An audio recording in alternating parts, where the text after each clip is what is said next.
Je vous propose de présenter un exposé qui va permettre de revenir sur la question du vivant, des écosystèmes en fait sur les territoires et leur importance.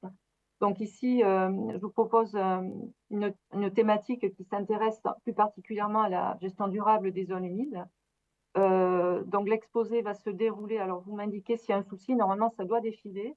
Il va se dérouler donc de la manière suivante. Alors, bon, 5 points qu'on va traiter successivement, mais peut-être rappeler simplement ici que ce travail, en fait, découle d'une recherche collective qu'on a menée ici au laboratoire, alors Greta, maintenant BSE, à Bordeaux, qui a donné lieu donc à une publication il y a quelques années, mais qu'on n'a pas poursuivi au-delà, on va dire, du cadre méthodologique que je vous ai présenté, mais en particulier, j'aimerais bien développer sur un autre projet que l'on a démarré il y a peu de temps avec les collègues de La Rochelle.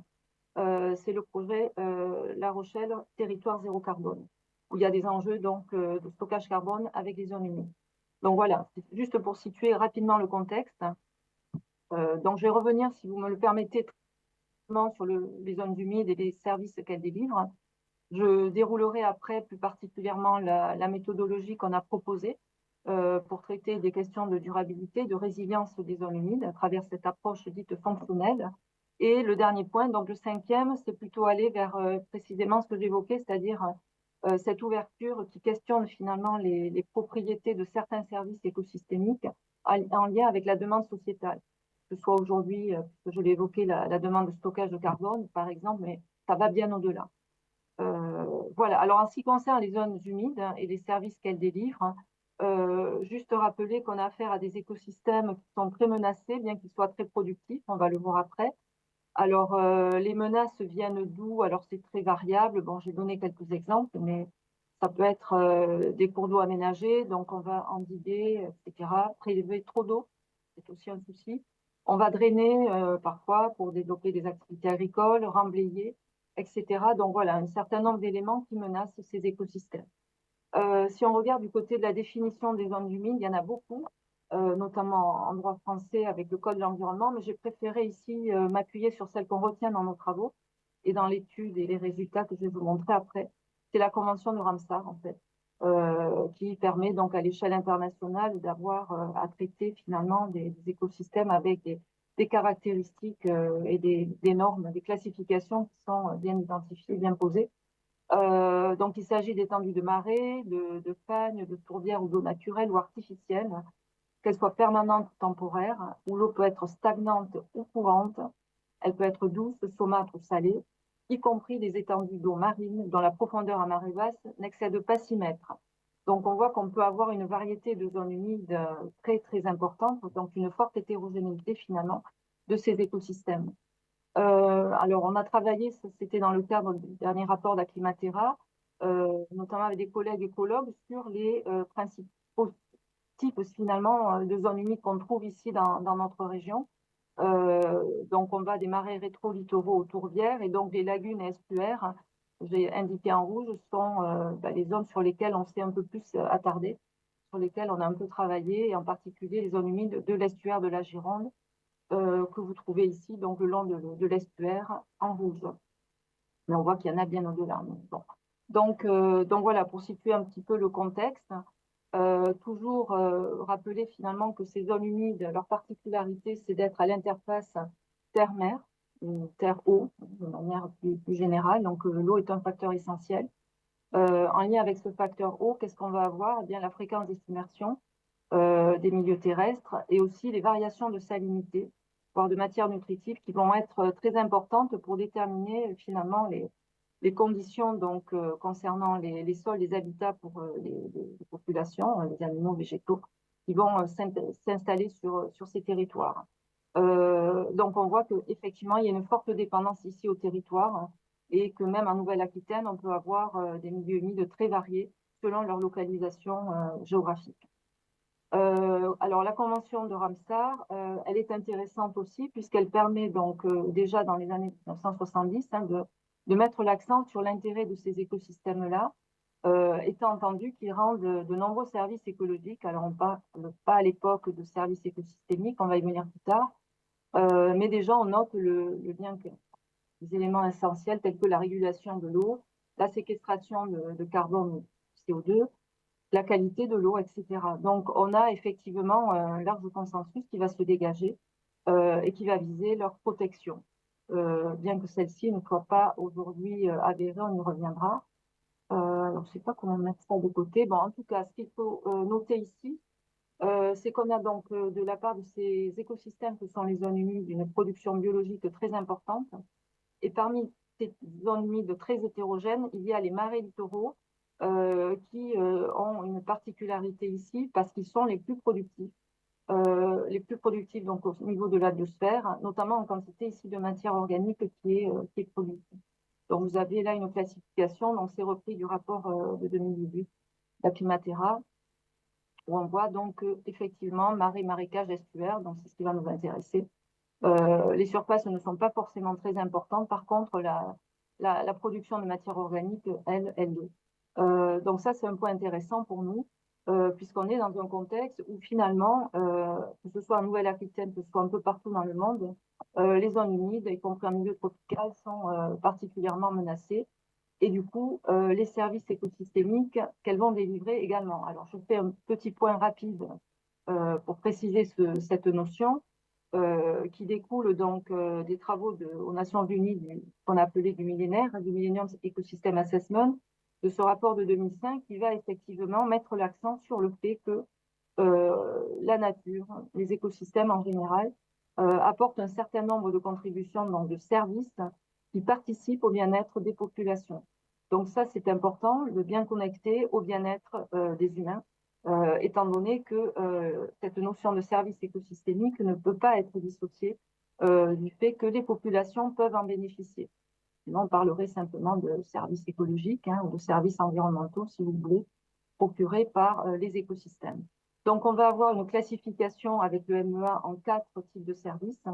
Les services de base, les services importants sur lesquels les 3 autres vont reposer, ce sont les services d'auto-entretien. La production primaire, le rôle de cycle des nutriments, la formation des sols, ce sont des services donc de base qui sont essentiels pour la production des 3 autres services qui sont les services d'approvisionnement, bois, alimentation, énergie, biodiversité, etc.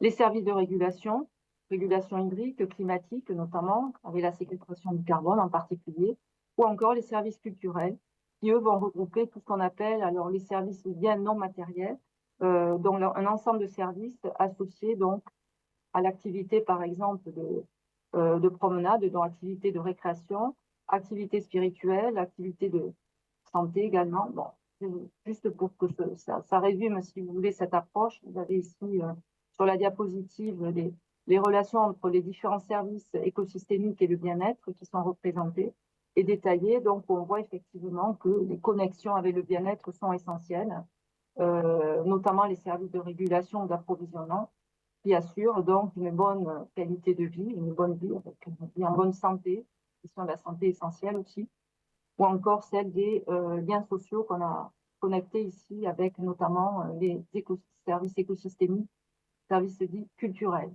Euh, donc voilà le cadre de référence dans lequel on s'inscrit. Pour les zones humides, alors on a plus récemment un travail qui a été fait dans le cadre de l'évaluation donc 2017 des FES, qui permet donc ici de, alors je vais basculer peut-être, on dépasse par le bas c'est mieux.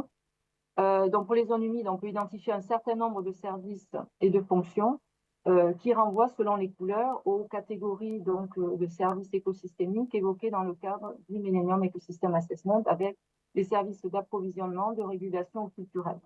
On n'a pas mis ici cause des services de base, puisqu'on s'intéresse donc aux 3 services qui sont vraiment connectés avec le bien-être des populations. Les services de base, eux, ne sont pas directement en lien avec le bien-être des individus, des sociétés. Donc voilà, ça c'est simplement pour illustrer, on va y revenir plus en détail avec la suite.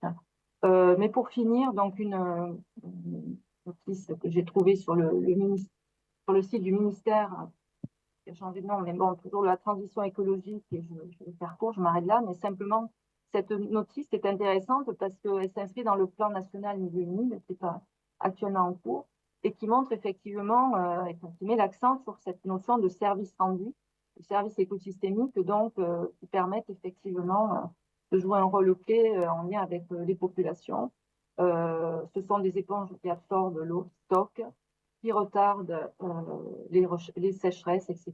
Donc, bref, qui réduisent et protègent les côtes. Donc, ça, c'est important en termes d'immersion marine, par exemple, qui captent de grandes quantités de carbone, encore plus que les forêts, qui, en milieu urbain, procurent ou contribuent à constituer ce qu'on appelle des îlots de fraîcheur, hein, très important aussi dans le contexte dans lequel on va évoluer. Et enfin, qui sont aussi des réservoirs de biodiversité, donc qui renvoient ici à un service de régulation qui est le service d'approvisionnement. Donc voilà, c'était juste pour illustrer, on ne va pas aller plus loin, ce plan national des milieux humides qui permet de revenir sur un certain nombre de services. Alors j'aborde maintenant, si vous voulez bien, le deuxième point de l'exposé, en consultant mon ligne. Donc, alors, quels sont les éléments de ce cadre méthodologique? Alors, on va mettre l'accent ici sur une approche fonctionnelle des zones humides. L'objectif qu'on a proposé ici, c'est de montrer que ça permet de caractériser comment la zone humide fonctionne. Donc, on va vraiment avoir une approche fonctionnelle ici, claire. Et on va étudier, partant de là, différentes composantes naturelles qui sont essentielles pour nous, étant donné que, on va le voir, elles jouent un rôle dans l'activation d'un certain nombre de fonctions écologiques qui sont à l'origine de services écosystémiques. Donc, on voit bien ici le lien avec la société. Nature-société, bon, on a une approche en fait en termes de ce qu'on appelle aujourd'hui socio-écosystème ou système socio-écologique, si vous préférez. Alors, pourquoi on a retenu une approche fonctionnelle? Eh bien, parce que ça va nous permettre, du point de vue économique, mais aussi du point de vue écologique, de caractériser la durabilité.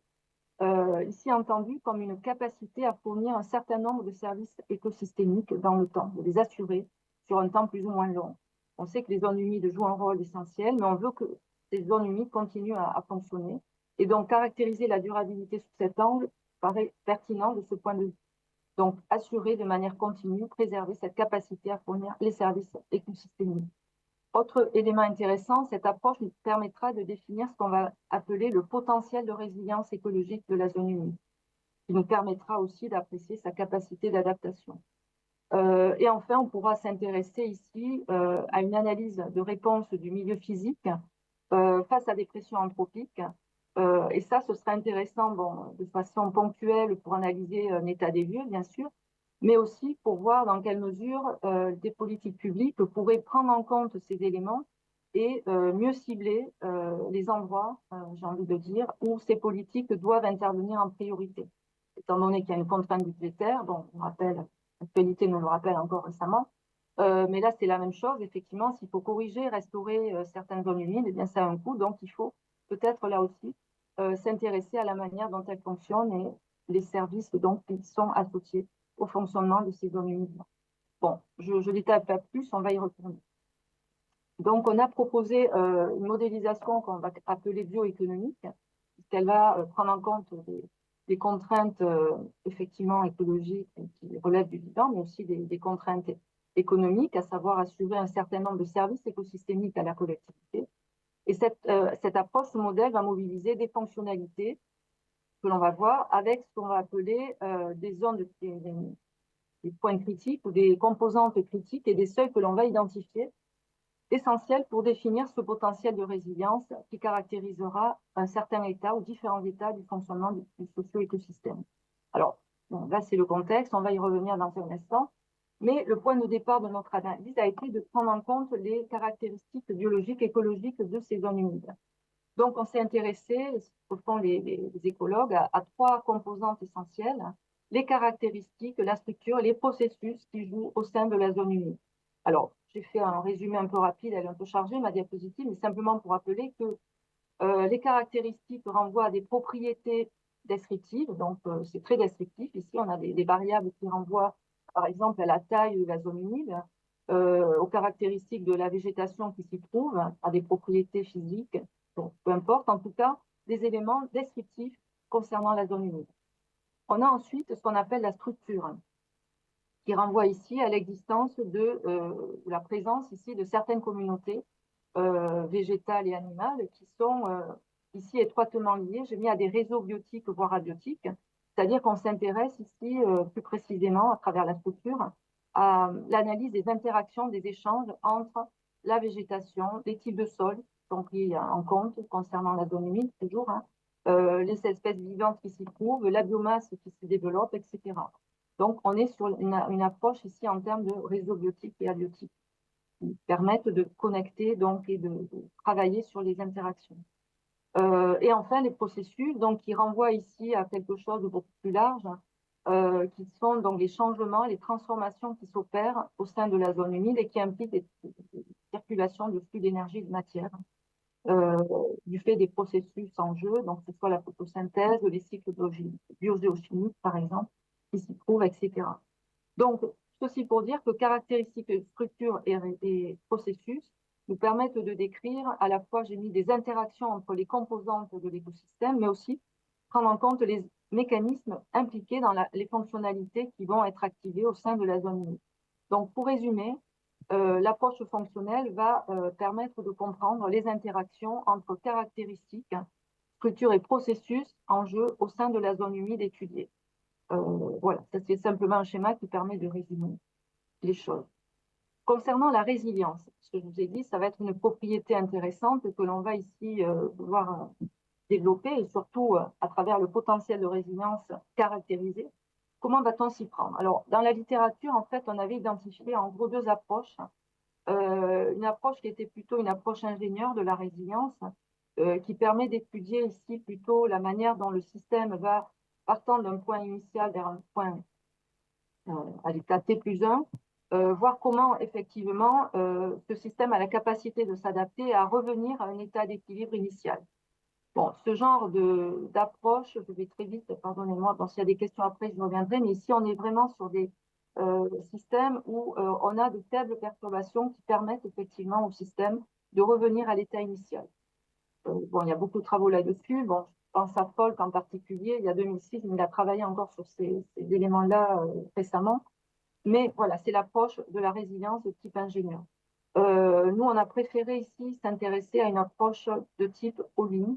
L'approche à la all-in, c'est travailler effectivement sur la manière dont un système peut s'adapter et a un potentiel d'adaptation qui lui permettent donc de déterminer quoi? Eh bien, dans le temps, à la fois donc une adaptation de ses fonctions et de sa structure face à des pressions anthropiques. Ce qui veut dire qu'ici, on est clairement dans une dynamique où le système ne revient pas à un état initial, il va s'adapter, se modifier et retrouver un certain équilibre, un certain état différent de l'état initial.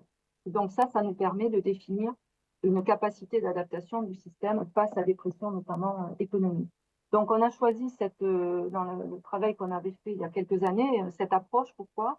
Parce que ça permet effectivement de comprendre comment la zone humide fonctionne et de relier finalement notre approche fonctionnelle et relier ici pour la résilience, les fonctionnalités et les services, de faire cette connexion service et fonctionnalité, qui nous conduit en fait ici à avoir une approche plutôt qualitative hein, du fonctionnement du socio-écosystème, de cette zone humide en lien avec les activités humaines. Donc globalement, on avait cette représentation-là, donc je vais partir du haut, puisque c'est ce qu'on a vu en premier, où on a donc la zone humide qui est appréhendée du point de vue donc, de son fonctionnement à travers des caractéristiques, donc la zone humide très descriptive ici, connectée à la structure, la présence de certaines communautés biotiques, et connectée évidemment avec ces processus, donc ces échanges d'énergie et de matière qui vont permettre donc à la zone humide de fonctionner.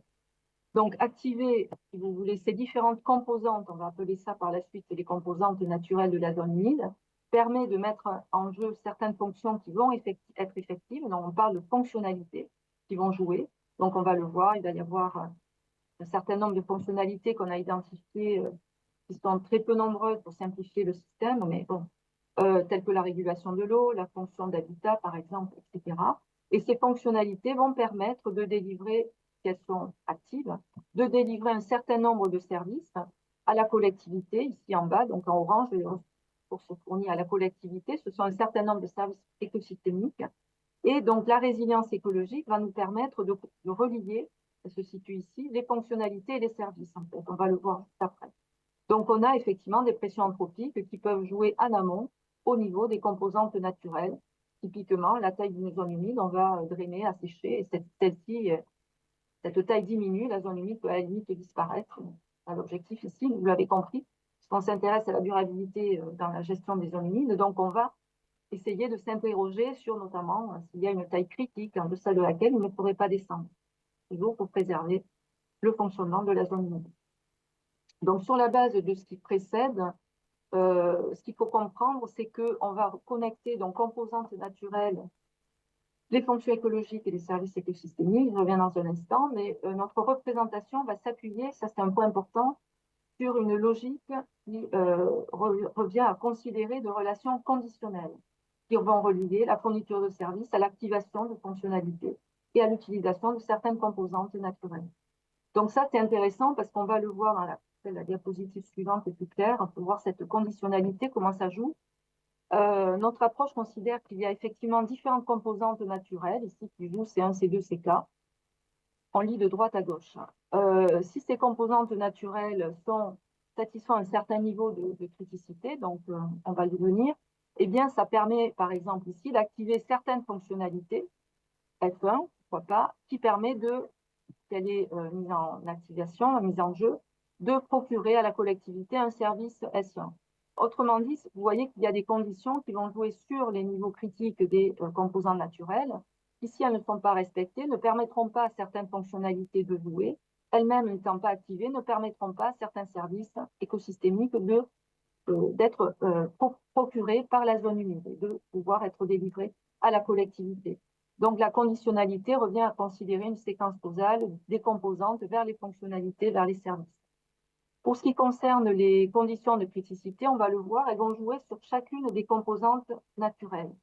Alors, je vais très vite, mais j'y viendrai sur la fin de l'exposé pour dire quelles sont les limites du modèle et comment on pourrait améliorer la vision et le fonctionnement ou l'approche fonctionnelle qu'on a proposée ici, qui est assez simplificatrice. Mais bon, pour chaque composante, on va avoir une condition de criticité qui s'applique. On va y venir dans la suite. Donc, pour chaque composante, on va identifier ce qu'on appelle des valeurs seuil, des conditions de criticité qui sont liées au fonctionnement du système, au fonctionnement de la zone humide. J'en viens au point 3, je regarde dans le temps aussi, donc pour avancer, donc potentiel de résilience et durabilité du socio-écosystème. Alors, le potentiel de résilience, très simplement, pour une zone humide, il va être mesuré par le nombre de conditions de criticité qui sont remplies et qui sont satisfaites, et ceci pour chaque composante considérée. Donc, on le mesurera comme le cardinal donc, des CK pour chaque composante, tel que CK est supérieur ou égal à une valeur seuil de CK. Donc, ça veut dire quoi? Eh bien, ça veut dire que selon que seulement une partie de l'ensemble des conditions de criticité seront satisfaites, eh bien, on pourra identifier et observer différents états de fonctionnement de la zone humide. Donc, le potentiel de résilience, c'est vraiment ça, c'est le nombre de conditions de criticité qui sont remplies. Deuxième définition, la durabilité. Donc là, il faut connecter ici avec la société, avec les services écosystémiques dont a besoin la collectivité. Donc ici, la durabilité sera définie comme le nombre donné donc, de services procurés par la zone humide qui répond aux besoins de la collectivité. Donc pour nous, très simplement, on a identifié la condition suivante, c'est que le cardinal donc, de S, des services écosystémiques qui sont donc, procurés par la zone humide, que ce nombre soit supérieur ou égal à S-min. S-min, c'est quoi? Eh bien, c'est le nombre de services écosystémiques qui est défini par le régulateur. Alors, le régulateur, ça pourrait être l'État, une collectivité à l'échelle de la région, à l'échelle d'un territoire, d'une commune, pourquoi pas, on pourrait avoir une vision très décentralisée ou très fine, si vous voulez, mais en tout cas, le régulateur, c'est celui qui va prendre en compte, on va dire, le bien-être de la population et qui s'assure que eh bien, les services écosystémiques dont elle a besoin sont bien garantis sur le territoire. Donc, c'est un nombre minimal de services. Il faut que la durabilité vérifie que le cardinal de S soit supérieur ou égal à cette valeur du SMI. Partant de là, eh bien, qu'est-ce qu'on fait? De la résilience à la durabilité.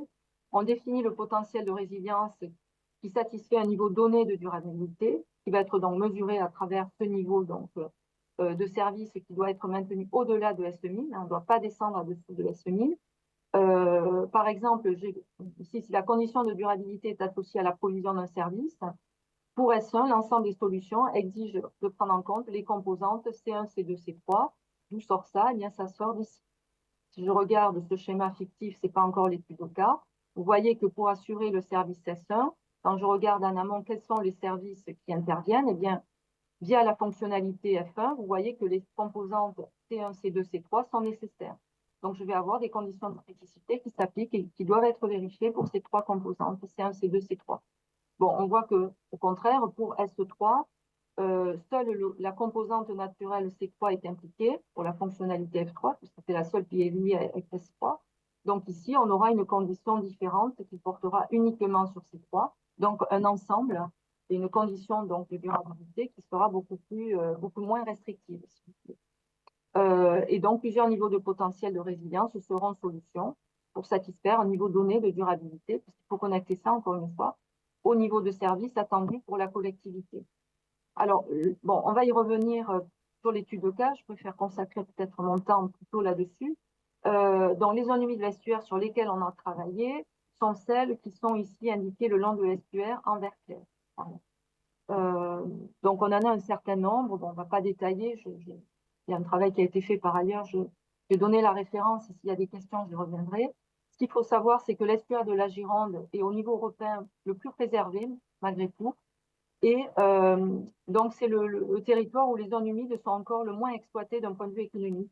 C'est plutôt une chance, hein, donc, de le considérer ici, même si les choses semblent évoluer à plusieurs titres, puisque les facteurs de dégradation sont présents sur le territoire, que ce soit pour l'industrie, mais surtout aussi l'agriculture, voire les pressions urbaines, qui peuvent intervenir et qui peuvent à un moment donné exercer des pressions assez fortes à certains endroits sur ces zones humides. Bon, en tout cas, sur les données que l'on a étudiées, sur le travail que je vais vous présenter, c'est une cinquantaine de zones humides qui sont gérées par des propriétaires locaux, des associations de propriétaires pour la plupart. On a différentes sources qui ont été mobilisées, je ne reviens pas dessus sur ce travail, mais qui nous ont permis en tout cas d'avancer sur cette approche fonctionnelle.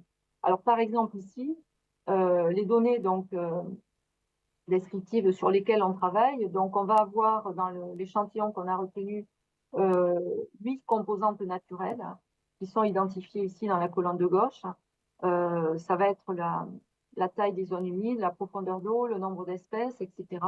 La salinité, le couvert végétal, la qualité de l'eau et la taille d'épuration de la zone humide. La capacité à épurer les polluants, c'est une fonctionnalité qui est intéressante.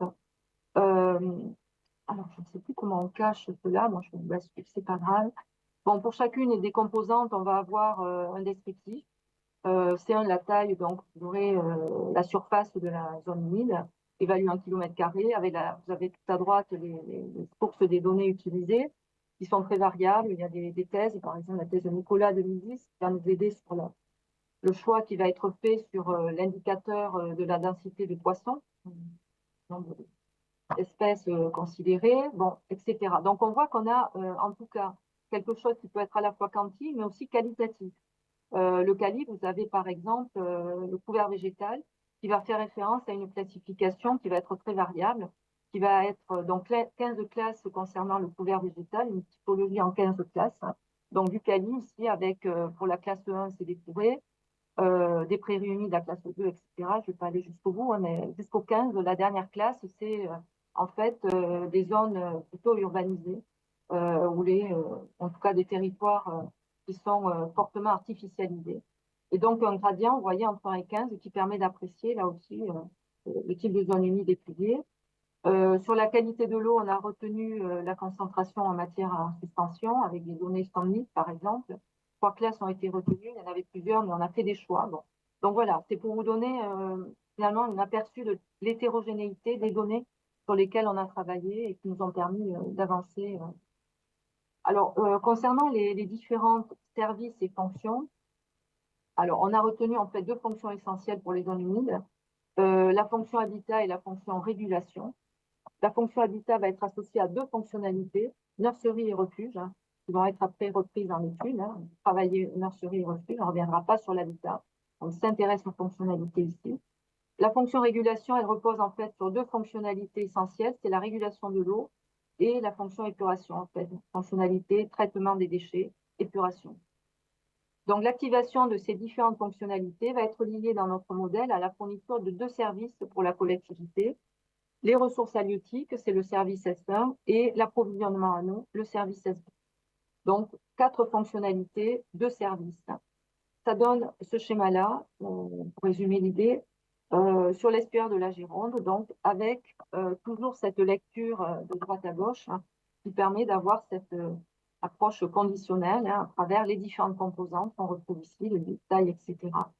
Les fonctionnalités en jeu, nurserie, refuge, régulation de l'eau, régulation hydrique et épuration, et enfin les services tout à gauche qui nous connectent à la demande sociale de la société avec les ressources halieutiques et l'approvisionnement en eau. Donc, partant de là, on a pu donc évaluer le potentiel de résilience et la durabilité des zones humides. Donc, pour chacune de ces, alors pour les conditions de criticité, je vais y aller tout de suite. Si je reprends le schéma précédent, vous n'avez plus sous les yeux, mais je vous rappelle que le service 1 a recours à 3 fonctionnalités, vous les avez ici, nurserie, refuge et régulation hydrique.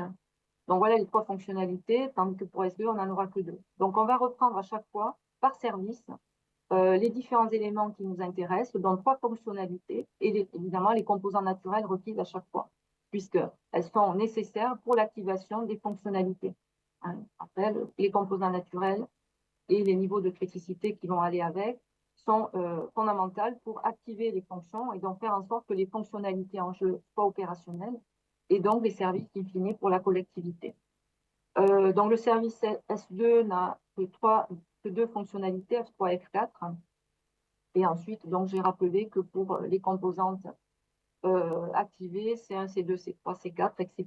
Donc on a, selon les fonctionnalités en jeu, F1, donc si je prends l'ensemble des composantes C1 en fonction donc, de cette fonctionnalité F1, indicée C1, donc eh bien, on aura la composante naturelle C1, C2, C3, C4, C5, C7 dans le schéma qui sont pertinentes et qui sont concernées.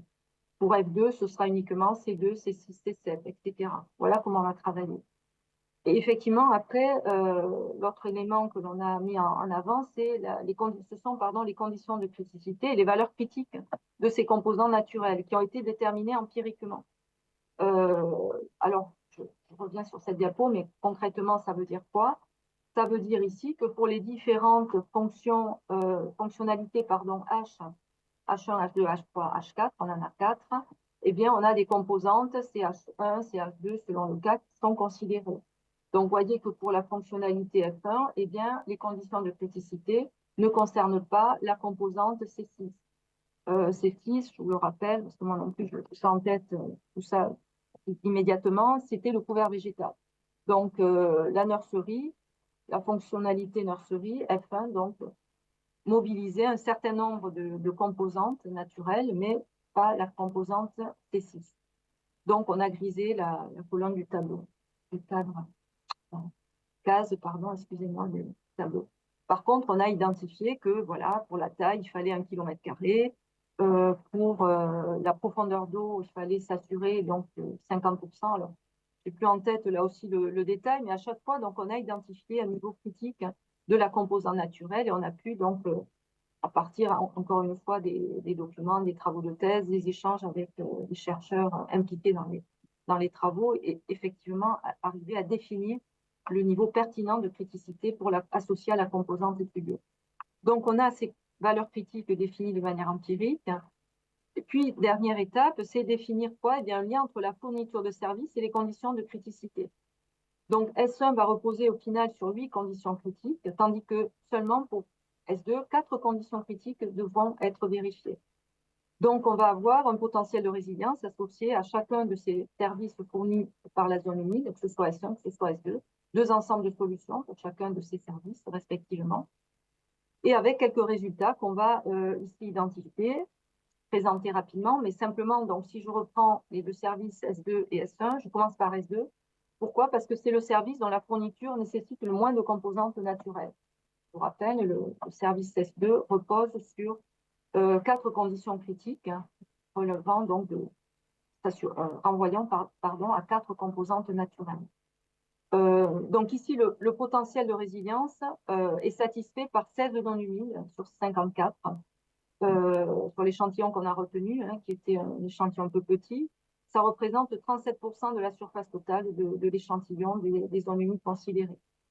Ça veut dire quoi? Ça veut dire que les écosystèmes ici qui sont considérés dans les 37% sont capables de soutenir conjointement deux fonctionnalités, la régulation hydrique et l'épuration des déchets, l'épuration des polluants de la zone humide.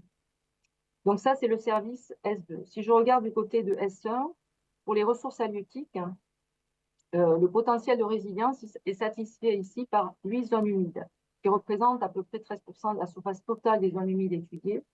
Seulement 8 zones humides qui peuvent assurer conjointement les deux fonctionnalités nurserie et refuge.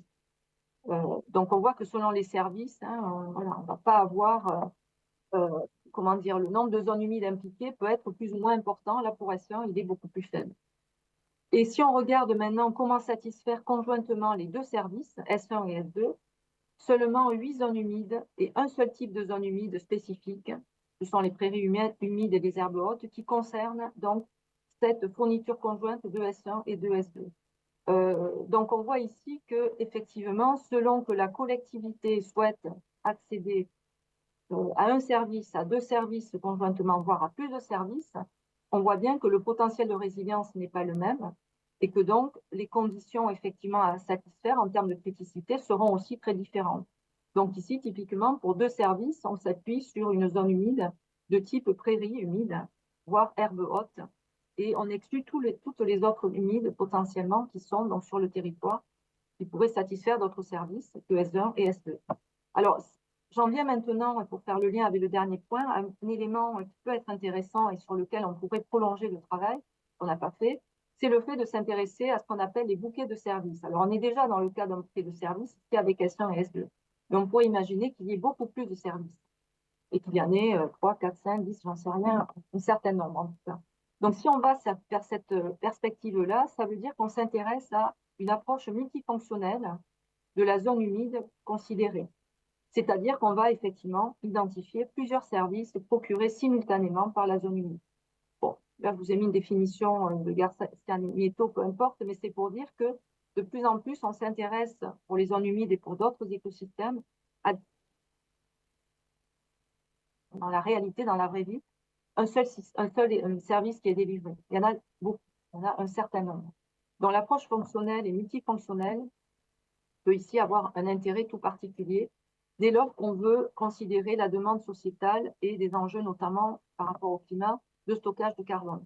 Donc c'est le dernier point que je voudrais présenter dans les 5 minutes qui me restent. Je peux poursuivre, là je m'adresse au maître de cérémonie. Est-ce que je peux poursuivre encore ou je dois m'arrêter là et je donne la parole?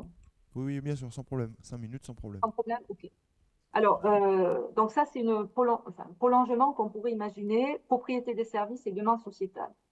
Sachant que, encore une fois, le décideur public, le régulateur, doit prendre en compte la demande sociétale et doit s'assurer du est-min de tout à l'heure, hein, que j'évoquais par rapport à cette règle concernant la durabilité.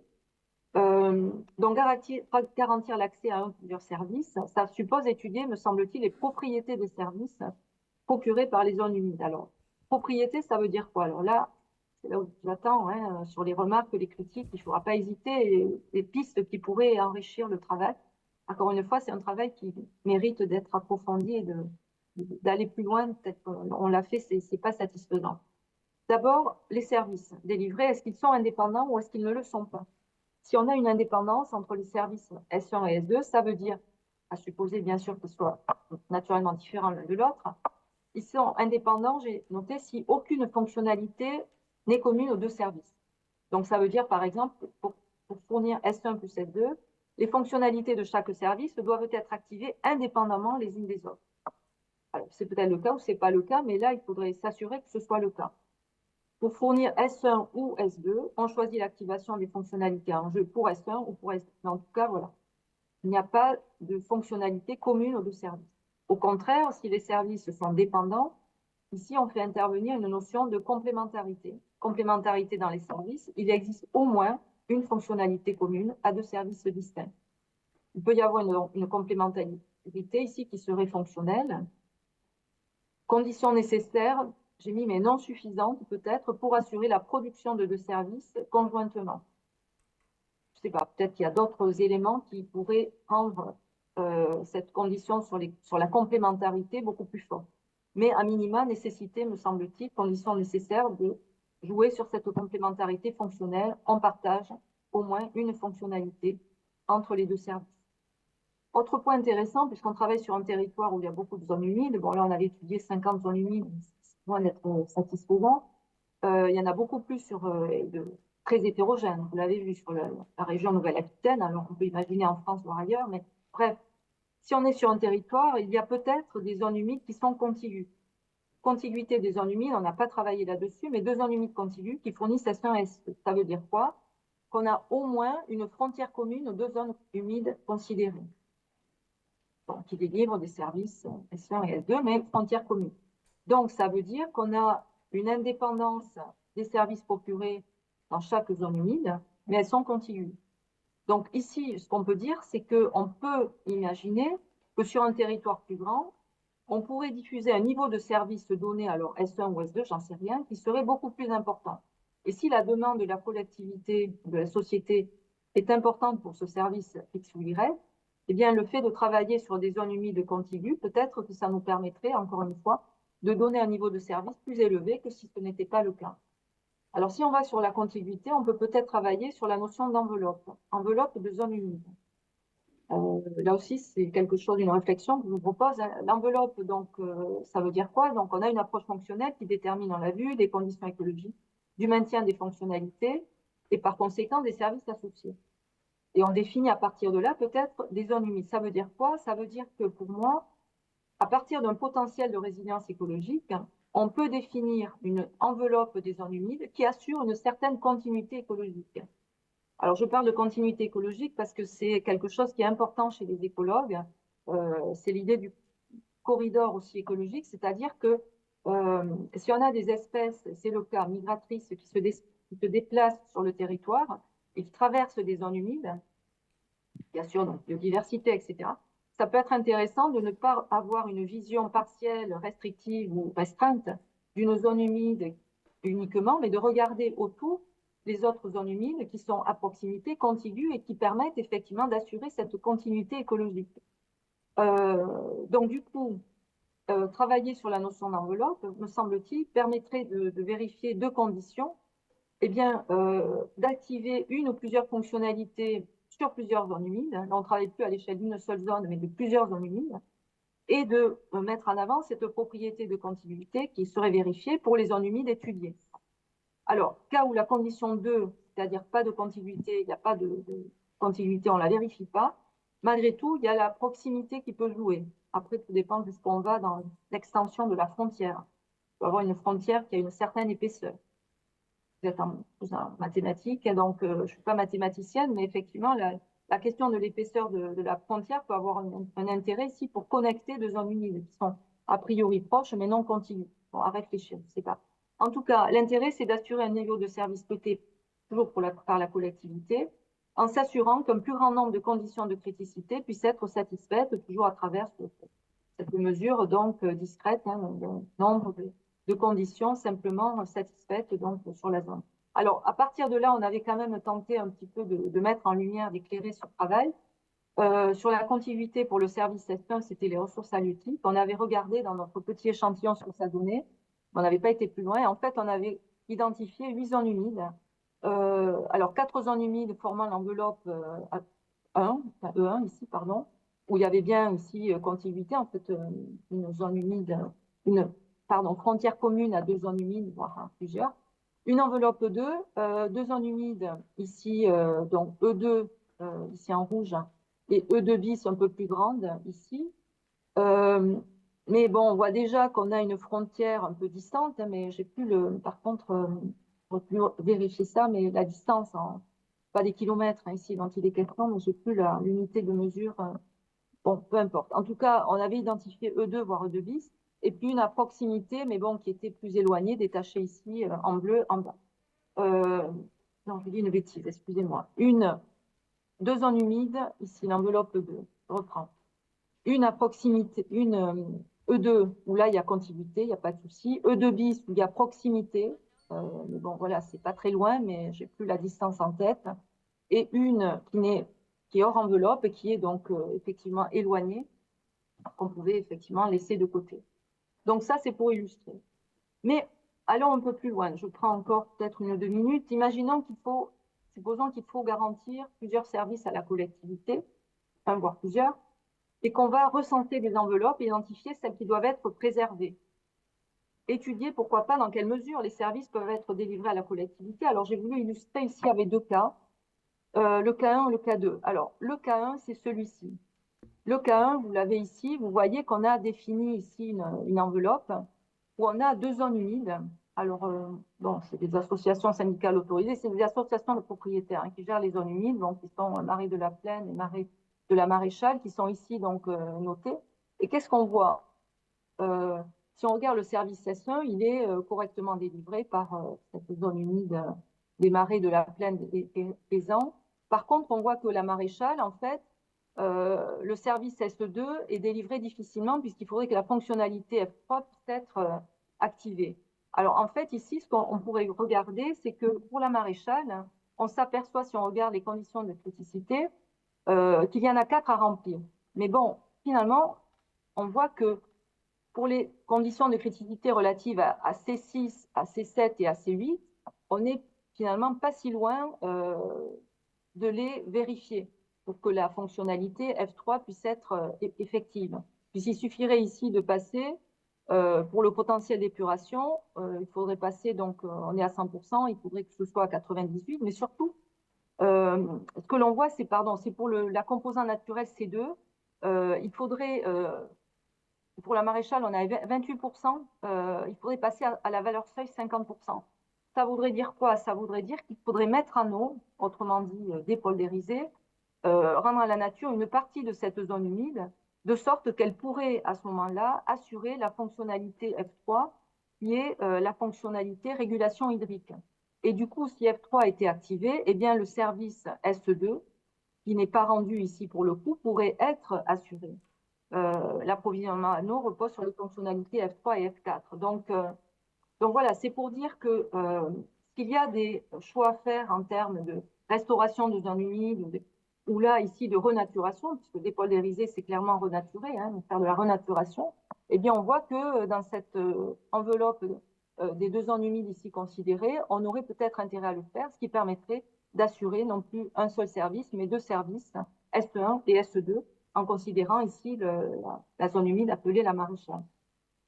Bon, je l'ai fait pour un autre cas d'étude, mais bon, peut-être qu'il faut que je conclue parce que je vois je dépasse mon temps, mais simplement pour dire que par rapport à ce que je vous raconte ici, en termes de conclusion, qu'est-ce qu'on peut dire sur l'approche fonctionnelle des zones humides? C'est que si on travaille sur les propriétés ici des services écosystémiques, qu'ils soient indépendants, complémentaires ou pas, qu'il y ait des enveloppes ou pas identifiées, ça permettrait d'aller plus loin dans la comparaison des zones humides entre elles par rapport à un niveau de service attendu par la collectivité. Ça pourrait par exemple permettre, j'ai mis ici, de choisir celles qui pourront effectivement satisfaire ce niveau de service que l'on veut absolument satisfaire, ou voire plusieurs. Ça permettrait aussi de choisir au niveau donc, du territoire eh bien, les zones humides qui offrent le niveau de service le plus grand à partir de la création d'enveloppes de zones humides, ce que je vous disais, si elles sont contiguës, eh bien, ça peut, à moindre coût, peut-être se faire. Et donc, du coup, on offre un niveau de service beaucoup plus grand à la société. Mais ça pourrait aussi permettre, cette approche qui travaillerait donc sur les propriétés des services écosystémiques, d'arbitrer. D'arbitrer, par exemple, sur des zones humides qui sont situées à proximité ou pas d'une enveloppe. On l'a vu dans la première présentation que je vous ai proposée. Il y en avait une qui était vraiment éloignée de l'enveloppe, E1 ou 2, voire, oui, c'était E1 ou 2 les appellations, mais par exemple, si on veut dépoldériser, renaturer certains endroits sur le territoire, hein, pour s'assurer que le risque d'inondation est bien pris en compte, et donc face à la submersion marine, eh bien certaines, effectivement, zones humides sur l'estuaire de la Gironde, peut-être, qui sont très exposées face à ce risque, peut-être mériteraient d'être dépoldérisées, et du coup de garantir ce service à la collectivité qui serait ici risque d'inondation, hein, par exemple, ou risque de submersion, qui pourrait être validé, coché, la case pourrait être cochée si on rendait à la nature ces zones humides. Bon, voilà, c'est juste pour lancer la discussion et la réflexion, pour montrer que voilà, c'est quelque chose qui est encore en chantier, sur lequel personnellement j'ai peu avancé, mais qui permettrait finalement d'aller plus loin dans la manière dont on conçoit aujourd'hui les politiques publiques à l'échelle des territoires, qui ne sont pas forcément toujours satisfaisantes et qui vont parfois à l'encontre des objectifs à atteindre, euh, et qui peuvent effectivement menacer la quantité les services procurés par les zones humides, parce qu'on ne prend pas en compte effectivement les connexions, les fonctionnalités en jeu sous-jacentes à ces zones humides. Tout dépend finalement des relations qui existent entre les fonctionnalités en jeu, et ces liens de complémentarité, substitution sont très peu pris en compte dans les politiques publiques. Voilà, excusez-moi, j'ai dépassé mon temps, je pense, déjà depuis un petit moment. Je m'arrête là pour ma présentation et merci pour votre attention. Merci beaucoup.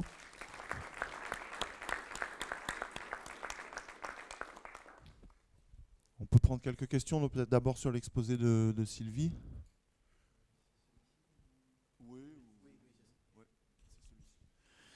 Oui, alors moi j'avais une question sur l'impact de ce type de modélisation et le genre de décision auquel ça va aboutir.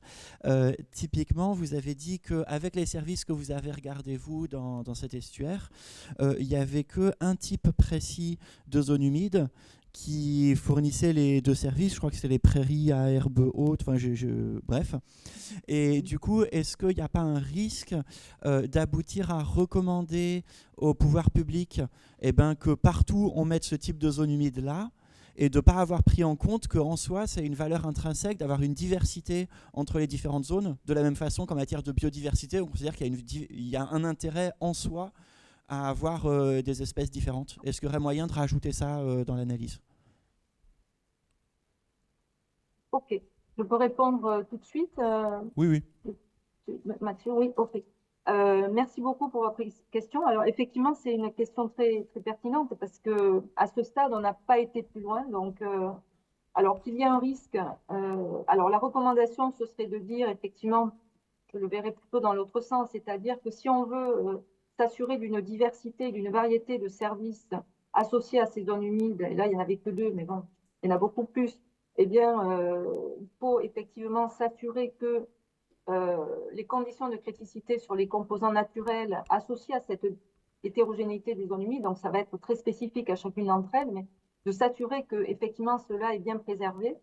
Donc je pense que, alors, je ne sais pas si je m'exprime clairement, mais plutôt que de le voir du côté où ça pourrait entraîner un appauvrissement finalement sur le territoire, à considérer uniquement celles dont on a besoin et à supprimer les autres, hein.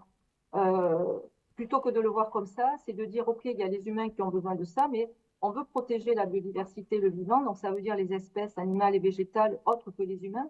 Et donc, ce serait aussi de considérer peut-être un certain équilibre aussi avec ces espèces-là, qui peuvent avoir effectivement une valeur intrinsèque, patrimoniale, voilà, qui est essentielle ou culturelle, hein. Si je reprends les services écosystémiques, effectivement, la dimension culturelle peut être forte, hein.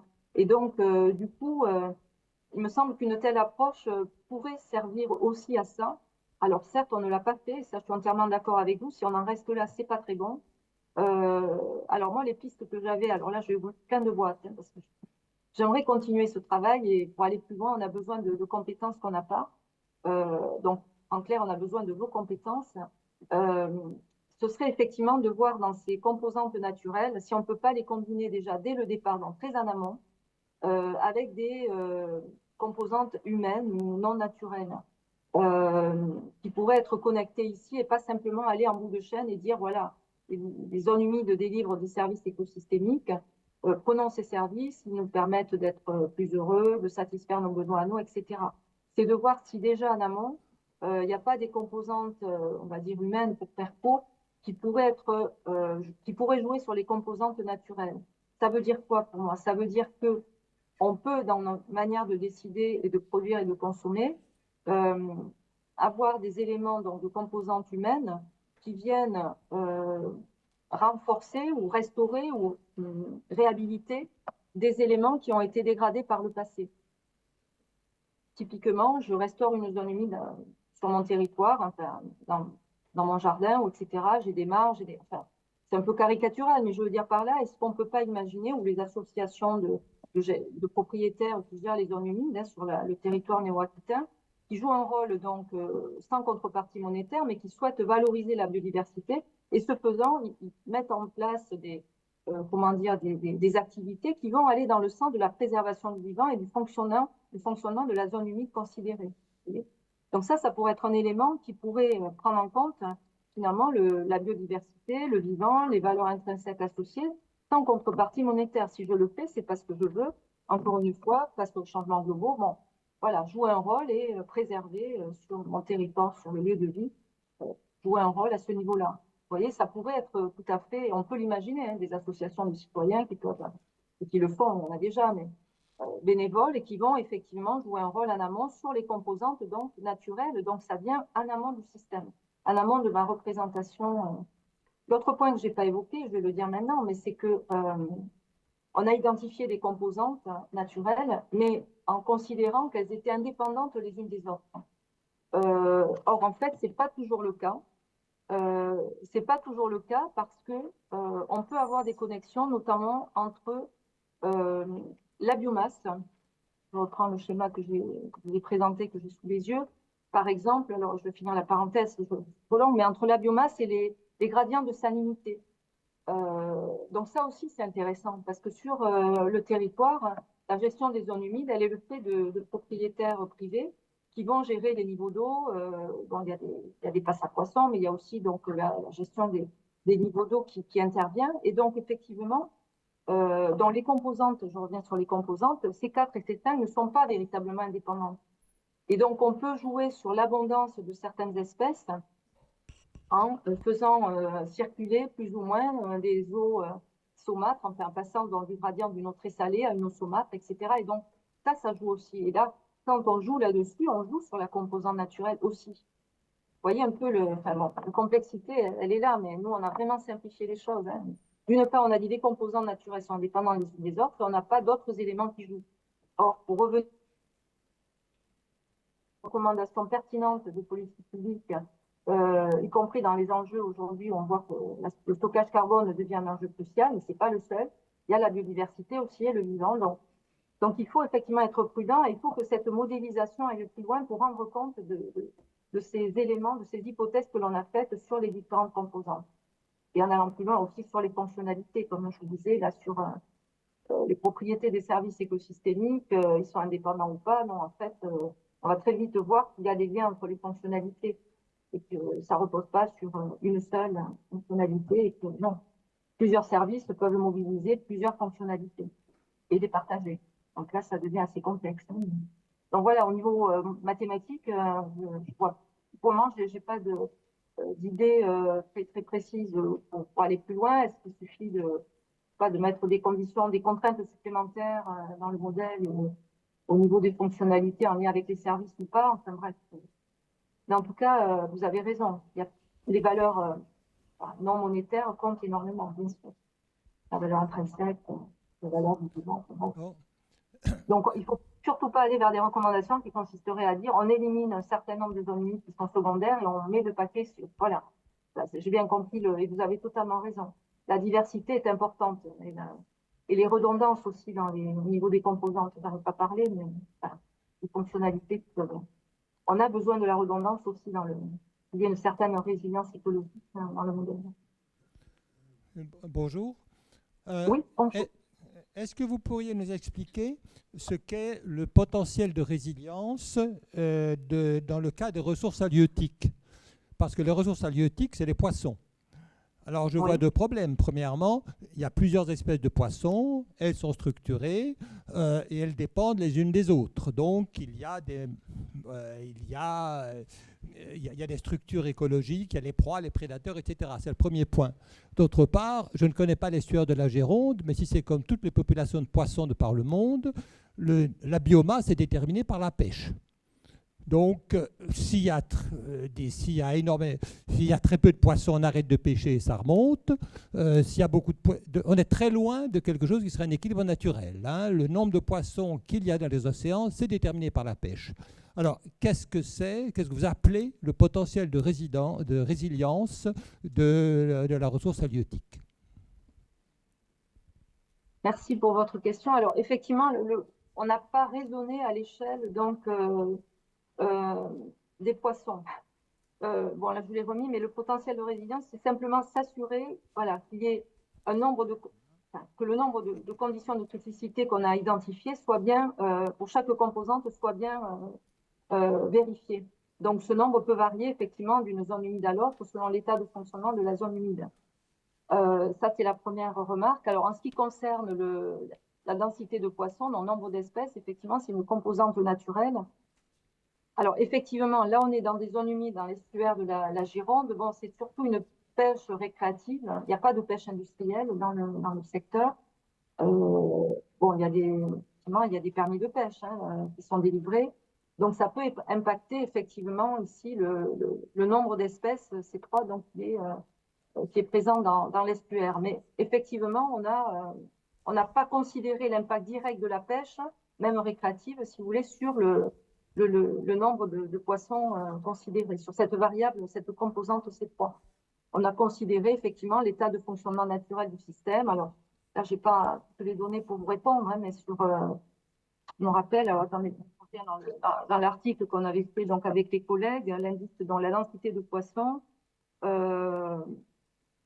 on n'avait pas, non, j'ai pas la réponse. Je ne peux pas vous dire quel est l'impact de la pêche sur On n'a pas fait cette connexion-là. On n'a pas fait. Alors peut-être que par rapport à ce que je disais, quand on regarde les composantes humaines, donc typiquement ici prélèvement, même si c'est en commune mesure avec la pêche industrielle et dans les océans et ailleurs, mais ce serait en amont de ces trois, du nombre d'espèces considérées, de voir quel est effectivement ici en amont donc, l'impact de cette activité récréative qui existe sur l'estuaire. À certains moments de l'année, bon, la pêche est très réglementée, ça c'est clair. Alors, les anguilles, c'est quasiment interdit à cause des pollutions, mais après, pour les autres espèces, pour les poissons, effectivement, il y a des prélèvements qui s'opèrent. Mais encore une fois, c'est sans commune mesure avec l'activité de pêche au sens économique, on peut l'entendre dans des lieux, dans des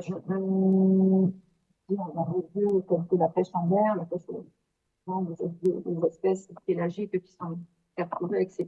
Là, on est vraiment sur une pêche récréative. Donc, mais j'ai bien noté votre remarque parce qu'effectivement, ça peut jouer sur le cycle de reproduction de l'espèce, etc.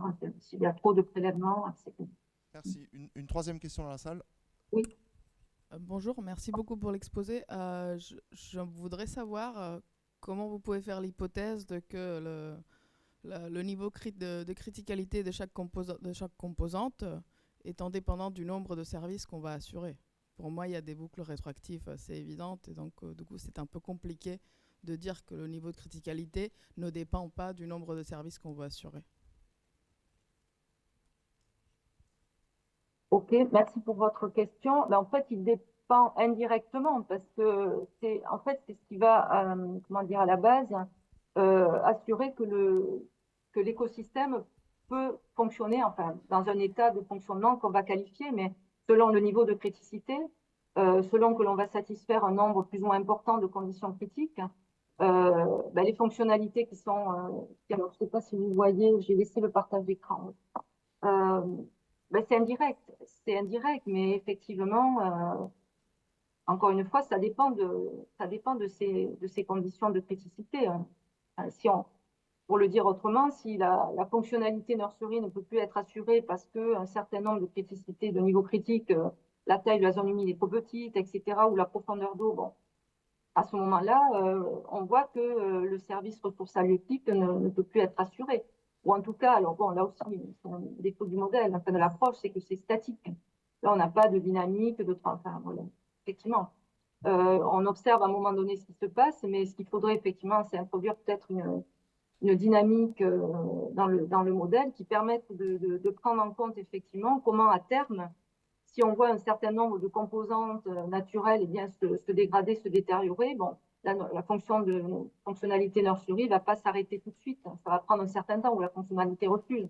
Donc, ça veut dire que le service continue à être assuré pendant un certain temps, mais que la quantité de service à terme est menacée. Et ça, le modèle ne rend pas du tout compte de ça, effectivement. Donc, peut-être que votre remarque critique pourrait être, comment dire, pour y répondre, il faudrait prendre compte de la dynamique et de voir comment, parce que là, c'est binaire, hein, où le service est rendu ou il ne l'est pas.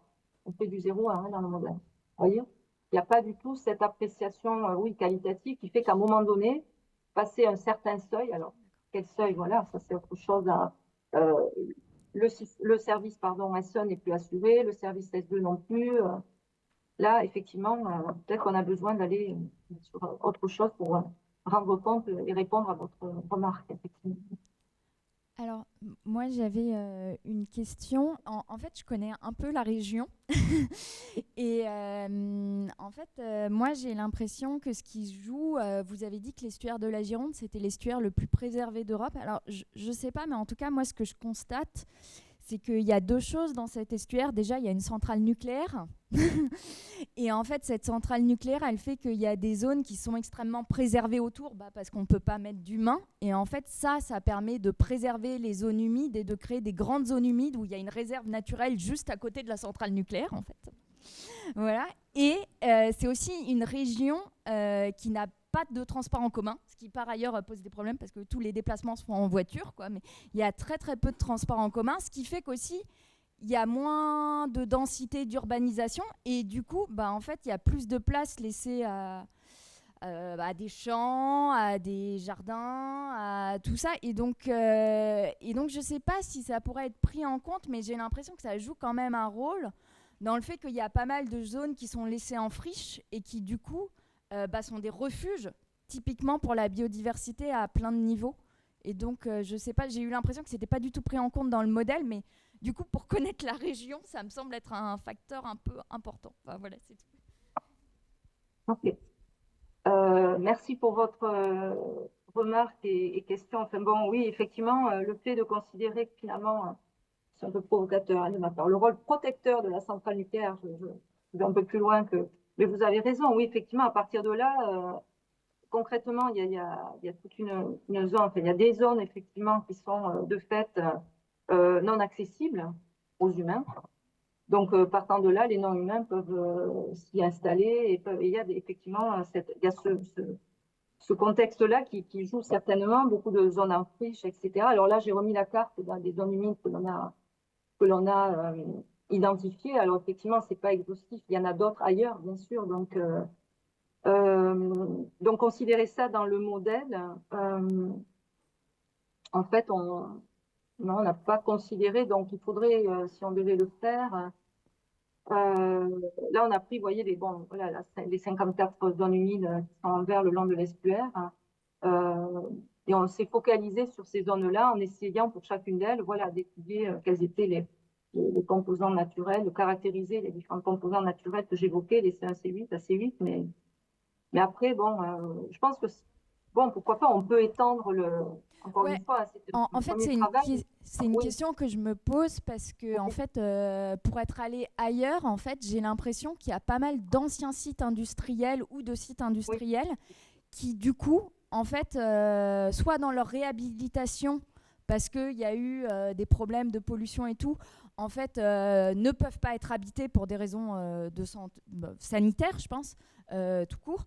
Et du coup, en fait, ce sont des espaces qui sont occupés par la nature et on voit qu'en fait, la nature, et la biodiversité et tout, et ça devient des espaces résilients. Il y a une grande réserve dans les Landes où il y a des grues cendrées, je suis désolée, j'aime bien ça. Et en fait, c'était un ancien site d'extraction de ressources fossiles, même, je pense, oui, c'était ça. C'était des ressources fossiles. Et en fait, quand ils ont abandonné le site parce que ça devenait plus assez rentable d'extraire du charbon, en fait, ça a été vendu à la région qui en a fait une zone complètement protégée. Et en fait, les grues cendrées sont venues s'installer et maintenant, c'est une réserve qui est fermée au public. Mais du coup, il y a plein d'espèces qui se développent. Et du coup, voilà. Oui, mais ça va dans le préservation, conservation, là, finalement, des milieux humides, enfin, de ces écosystèmes-là. On pourrait considérer que ces friches industrielles, il faut les laisser tranquilles, voire éventuellement restaurer ou aider quand c'est nécessaire ou ça pourrait aller dans ce sens-là, en fait. Parce que pour le coup, là, s'il n'y a pas de pression anthropique, parce que alors, effectivement, on s'était dit, on va essayer avec ce modèle de voir comment on peut essayer de prendre en compte les pressions, mais dans le modèle, en fait, les pressions sont pas tellement présentes, quoi. Parce que, bon, les zones humides qu'on a étudiées, on fait ci à l'agriculture, quand même. Encore une question pour toi, Sylvie, Oui, et puis peut-être après on peut oui, aussi rouvrir les questions pour si les d'accord. questions étaient Ok. restées pour Nathalie. Bonjour, merci. Donc moi j'avais une question autour de la question de la préservation donc, des zones humides, parce que si on prend, là dans votre modèle on s'intéresse à préserver un certain nombre de services et on regarde les caractéristiques des zones humides qu'on doit préserver pour assurer les services. Si maintenant je me place dans la perspective de préserver une zone humide en tant que telle pour la préserver, soit parce que j'ai identifié qu'elle était nécessaire pour mes services, soit parce que je souhaite la préserver, parce que j'ai envie de la préserver, est-ce que, dans quelle mesure on est capable d'identifier un grand nombre de paramètres qui vont jouer sur la protection de cette zone humide et dans quelle mesure les personnes, ou que ce soit des pouvoirs publics ou des regroupements d'associations ou les personnes qui ont la main sur cette zone humide-là, ont la main sur ces paramètres-là. Par exemple, je pense à des associations, quand il y a une zone humide qui appartient à une association de propriétaires, un groupement de propriétaires ou quelque chose comme ça, qui souhaitent la préserver. Est-ce que vous voyez en moyenne, est-ce qu'ils sont réellement en état de la préserver? Ou est-ce qu'il y a tout un tas de facteurs tels que des pollutions extérieures qui peuvent être amenées par l'eau, tels que des niveaux de salinité ou des choses comme ça qui ne dépendent pas d'eux, en fait? Dans quelle mesure on a la main pour préserver ces zones humides réellement, simplement quand on est propriétaire de la zone ou qu'on est la collectivité publique et propriétaire de l'endroit, quoi? Okay. Merci pour la question. Alors, effectivement, la préservation, donc là, ce sont des associations de propriétaires privés. Il peut y avoir du public aussi. La main sur les composantes, en fait, vous voulez dire les différents éléments qui font que la zone humide peut fonctionner, etc. Et les ASA jouent un rôle essentiel, en fait. Elles se substituent même parfois à l'État, qui est de plus en plus en retrait sur ces territoires-là, bon, pour X raisons. Donc, du coup, j'ai envie de dire, oui, elles ont la main. Elles peuvent effectivement jouer sur les niveaux d'eau, elles peuvent protéger, laisser donc revenir certaines espèces à certains moments de l'année. Enfin, c'est elles qui vont effectivement avoir la possibilité de préserver directement, parce que voilà, ce sont souvent, c'est depuis très longtemps des propriétaires qui sont donc propriétaires de ces zones humides. Donc du coup, oui, c'est comment dire, alors ils peuvent effectivement les aménager en partie, mais toujours en respectant, voilà, par rapport à la réglementation. Enfin, ils sont à même d'intervenir. Enfin, je vois pas pourquoi ils ne pourraient pas intervenir. Après, il y Oui, a des d'accord, mais impossibles. je Les pensais... moyens, je veux dire, financiers. Financièrement, est-ce qu'ils ont les moyens de tout faire? Non, ça, la question, c'est non. oui, Ils vont faire des... bon. mais d'un point de vue financier et aussi peut-être d'un point de vue, par exemple, s'il y a des zones humides qui sont alimentées par des cours d'eau, Oui. eh bien, ça signifie que la zone humide dépend indirectement de tout ce qui est en amont dans le cours d'eau. Et sur ce point de vue-là, ça peut être extrêmement difficile de jouer. Je pense à tout ce qui est des questions de pollution, à des questions de température de l'eau, quand on parlait de centrales, des choses comme ça. Enfin, oui, ok, bon, oui, typiquement, c'est la plus une température. remarque qu'autre chose, mais je pensais à ça. Non, mais là, c'est complètement exogène. Et puis là, bon, dans la zone, effectivement, concernée par enfin, bon, la variabilité, que ce soit la salinité, la température de l'eau, ça ne joue pas. La qualité de l'eau, du coup, avec pollution ou dégradation de la qualité. Oui, c'est pas à ce niveau-là que ça va jouer. Enfin, c'est pas eux qui vont intervenir à ce niveau-là, c'est clair. Ils vont, en quelque sorte, subir ou faire avec. Mais bon, enfin, voilà ce que je peux vous dire là sur cet aspect-là. J'ai pas trop d'éléments. Mais bon, en tout cas, il y a des enjeux. Comme on voit qu'il y a beaucoup de territoires, ces zones humides sont malmenées. Il y a vraiment un enjeu à vouloir les restaurer. Je pense que, enfin, bon, il y a un plan national sur les zones humides, okay, mais il faut aller plus loin et peut-être effectivement trouver des leviers pour inciter beaucoup plus les propriétaires. Mais bon, après, c'est aussi une question de moyens. Hein, c'est vrai que